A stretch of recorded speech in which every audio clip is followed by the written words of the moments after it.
ஜெயலலிதாவை சொல்லுங்க பாப்போம். ஜெயலலிதாவை சொல்லு கம்முன்னு இருக்கணும். எதுக்கு நான் இப்படி கைய காட்டினா நாக்க துருத்தக்கூடாது, சட்ட புஸ்தகத்துல கைய காட்டக்கூடாது, நாக்க துருத்தக்கூடாதுன்னு எதிரி எதற்கு இதெல்லாம் பேசிக்கிட்டு இருக்காங்க. சரி, இனிமே எப்படின்னா எனக்கு ரொம்ப திமிரா விஜயகாந்த் நிக்கிறார். என்னையா இப்படி நிக்கணும், அப்ப இப்படிதான் நிக்கணும்னு இப்படி எப்படிதான் நிக்கிறது? எதையும் சட்டம் அப்ப இப்படியே நின்றுக்கிட்டு எந்திரிக்குமா, வணக்கங்க இனிமே சொல்லுங்க இல்லங்க ரைட்ல. நீங்க கரண்ட் கட் பண்ணது தப்புங்க அப்படிங்களாங்க, அப்படின்னு இப்படிதான் பேசணுமாங்க? அது எனக்கு சொல்லிக் கொடுக்கு. விஜயகாந்துக்கு முடியாது. இதனால அன்பா சொன்னீங்கன்னா காலில் விழுவேன். எது உண்மைங்க. அதே மக்களுக்கு என்ன தேவை சொல்லுங்க, நான் பாட்டுக்கு அதை விட்டு இந்த அடிச்சு போடுவேன் ஜெயில. அதுக்கெல்லாம் வேற வேற வேற நீங்க கை தட்டுறங்கிறதுக்காக சொல்லல, அது சட்டசபையில பாத்தீங்க. முன்னதாக இனிமே தானே பேச போறேன். இப்பதானே வந்திருக்கேன். இதுக்குள்ள நீங்க எல்லாத்தையும் சார் இப்பதான் கல்யாணம் பண்ணிருக்கேன். இனிமே தான் நான் கூட்டு போகணும்னா அது எப்படி? உடனே நாளைக்கே பிள்ளை பிறக்கணும்னா நான் எப்படி பிறக்க முடியும்? இருங்க சார், ஒவ்வொன்னா சொல்றேன். நீ போன தடவை நான் பேச மாட்டேன், கம்முன்னு இருக்கும். அதுக்காக ஒழுங்கா நான் பேட்டி கொடுத்து எதுக்கா உனக்கு கொடுக்கணுங்கிற அவசியம் இல்லை. நான் பட்டுன்னு பேசுவேன். சொல்லுங்க சொல்லுங்க சார். இரியா போனா கேட்டுக்கிட்டு ஒற்றுமை. முதல்ல உங்களுக்குள்ளே ஒரு போட்டோகிராஃபர் போட்டோ எடுத்தா டிவி காரங்களுக்கு பிடிக்கல. நீங்க பேட்டி கேட்டா இதுல ஜெயலலிதா பேட்டி எடுக்கிறவங்க பத்திரிக்காரங்க 4 பேர் ஜெயலலிதா சொல்லி விடுவாங்க, எங்க மம்ம கட்சியை பத்தி கேளு அப்படின்னு. ஒண்ணு வந்து கலைஞரோட ஆள், கலைஞரை பத்தியா கேளுன்னு சொல்றது. அப்ப நான் யாரு எந்த பத்திரிக்கை உண்மையானவங்கன்னு சொல்லுங்க. எல்லாருமே நடுநிலை 4 தான். அது எது நடுநிலை 4 சொல்லுங்க. அது தெரியணும்ல. தெரியலன்னா என்னங்க நாங்க பத்திரிக்கை கேள்வி நீ கேளுங்க, நான் சொல்றேன். சார் நீங்களும் பத்திரிக்கை என்பது ஒரு தூணுங்கிறீங்கல்ல. உங்களை மாத்திரம் சொன்னா கோச்சிட்டா உடனே கோவப்படுறீங்கல்ல. நான் பத்திரிக்கை தான் சார், எனக்கு தெரியும். இப்ப இங்க ஒரு நிமிஷம் பிரதர், இங்க இருக்கிறவங்க எனக்கு ஆனா இந்த பத்திரிக்கை பூரா எனக்கு தெரியும். 30 வருஷம் இந்த பத்திரிக்கை தான் எனக்கு தெரியும். பத்திரிக்கை பேர்கள் தெரியும். நீங்க இன்னைக்கு வரலாம், நாளைக்கு போகலாம் இல்லைங்களா? அதான உண்மை. இப்ப போன தடவை சன் டிவியில் வந்து இந்த தடவை தமிழன் டிவிக்கு மாறலாம். தமிழன் டிவியில் இருக்கிறவங்க புதிய தலைமுறைக்கு வரலாம். புதிய தலைமுறைக்கு வந்தவங்க அது என்ன பாலிமார் டிவிக்கு. இப்படி மாறிக்கிட்டே இருக்கிறது இயற்கை தானே. பிரஸ் ரிப்போர்ட்டருக்கு என்ன அவங்க வாழ்க்கை தரத்திற்கு உயர்வாக எங்கெங்க சம்பளம் தானே. ஏன்னா நான் ஒரு இலவச மருத்துவமனை வச்சு நான் படாத பாடுபட்டுக்கிட்டு மருத்துவமனை வச்சேன். அவங்களுக்கு தேவை சம்பளம். சட்டசபை நிகழ்ச்சி நான் எல்லா டிவிலையும் காட்டுங்கிறேன், காட்டவே மாட்டேன். முதல்ல அதுக்கு நீங்க எழுதுங்களேன். அவங்க தேவையான மாத்திரம் எடிட் பண்ணி போடுறாங்கல்ல, அது வேண்டாம்.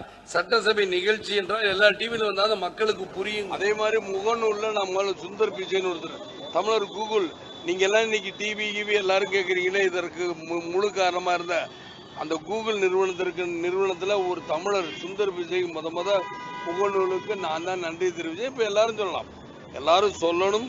சொல்ல வேண்டியது உங்க ஒவ்வொருடைய தமிழருடைய கடமை என்பது தாழ்மையோடு தெரிவித்துக் கொள்ளுகிறேன் என்பதை தெரிவித்துக் கொள்ளுகிறேன். எப்படி சார் நீங்க வாங்க, வாங்க, ஏன் பயப்படுறீங்க? வாங்க, நான் அடிக்கல மாட்டேன். வாங்க.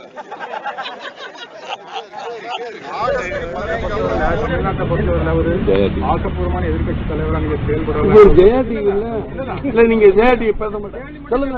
இல்ல கேள்வி விம்புக்கினே காப்பாரு சார். ஜெயடி விம்புக்கினே காப்பாரு. உங்க பேட்டி எல்லாம் வேகமா தேவையில்லாம கெட்டு போயிரு. நீங்க கம்பல் இருக்க இல்லாட்டி நான் திட்டுவேன். குண்டங்க மட்டும் திட்டுவேன். ஜெயலலிதா குண்டங்க மட்டும் திட்டுவேன். பிரதமர் நல்லாதான் சார் சொல்லியிருக்காரு. அரை மணி நேரம் பேசியிருக்காரு. நல்லபடியா தான் பண்றேன்னு இருக்காரு.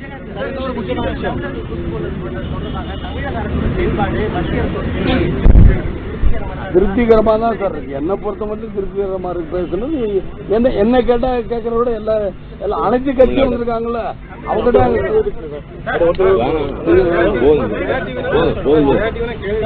கேள்விக்கா கூட சார் நான் கேள்வி பதில் சொல்லணுங்கிற எனக்கு ஒன்றும் அவசியம் கிடையாது சார். ஜெயடி கேள்வி நீங்க கேட்கற உரிமை இருக்கும்போது எனக்கு பதில் சொல்லணுங்கிற உரிமை இல்லை.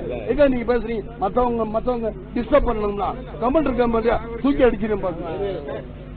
சும்மா இருக்கும் சும்மா உனக்கு தான் பேச எனக்கு பேச தெரியுமா ஏன்னா சும்மா சின்ன என்ன கொம்பா கொம்பா மனுச்சிருக்காரு இல்ல இதனால எல்லா பிரச்சனையும் தான் கேடுங்கிறான் அவர் தெரியல அவர் இதே ஒவ்வொரு தடவையும் போன தடவை நான் மரியாதை கொடுத்தா போன தடவை பிரஸ் கூட்டாங்கன்னு அப்படி சுத்தி பிரைம் மினிஸ்டர் சுத்தி வந்தேன் விட்டுருங்க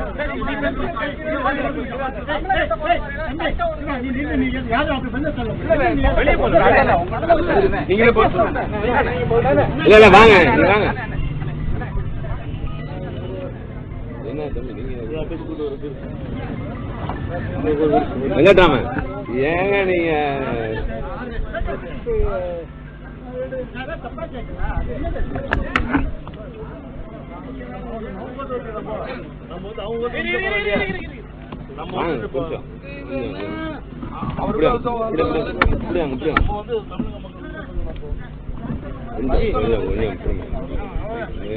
அவர் மேலும் மேலும் கேட்கிறாரு அதுக்கு அவர் பதில் சப்போர்ட் பண்ற திருமல் நீங்க போறீங்க நீங்க என்ன நீங்க அதெல்லாம் வேற கேள்வி ராமச்சந்திரன் நீங்க கேளுங்க நீங்க கேளுங்க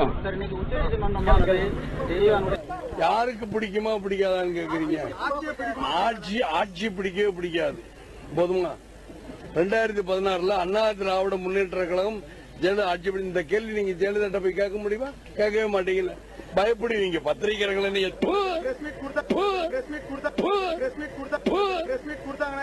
ஆமா பிரஸ் மீட் கொடுத்தா நீங்க போய் கேளுங்க பிரஸ் மீட் கொடுங்கன்னு கேளுங்க என்ன உங்களை இவ்வளவு பேர் நிக்க வச்சனே நீங்க கேளுங்க பாப்போம் பிரஸ் மீட் கொடுங்க உங்களுக்கு தைரியம் இருக்குமா முதலாளிகள் சொன்னா நீங்க போவீங்க